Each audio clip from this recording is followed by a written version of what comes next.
Thanks very much for inviting me here this morning, Ian, and it's been a real pleasure to meet so many current and former colleagues in the CEA again. So I'm going to talk this morning about the European Public Prosecutor's Office, also known as EPPO, under 6 categories. Background, competence and structure, investigations, prosecutions, and what's next. So the European Public Prosecutor's Office functions as a unique supranational prosecutor's office and began operating just 2 years ago on the 1st of June 2021. For the first time, a European Union body has the power to investigate and prosecute certain criminal offences. The federalisation of EU criminal law has long been contentious, and EPPO represents the high water mark of its ambitions. Though EPPO has been functioning for 2 years, it was 25 years in gestation, during which time the rarely invoked yellow card procedure was initiated in 2013 for the second of only 3 times. This is a procedure where a national parliament of a member state can object to a draft legislative act on the grounds of the principle of subsidiarity.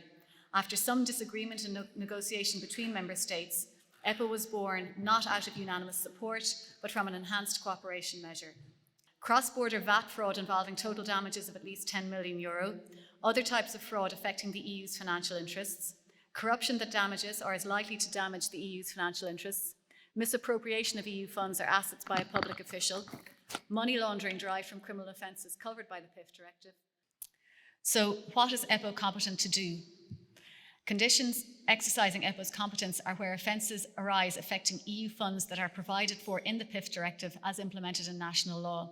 As mentioned, these include fraud, including cross-border VAT fraud, corruption, misappropriation, money laundering, organised crime, and other offences inextricably linked. According to one of the EPPO Deputy Chief Prosecutors and European Prosecutor for Italy, it is expected that the interpretation of inextricably linked offences will become a very controversial legal issue in terms of who has competence to investigate. So what's next in terms of EPPO? The European Court of Justice has already held that national laws are to be designed to avoid a systemic risk that criminal offences affecting the financial interests of the EU go unpunished. The relevance of this is clear if you consider that the EU budget commitments for 2023 are €186 billion. It would be unsurprising if there was potentially a long interpretative road ahead. Thank you.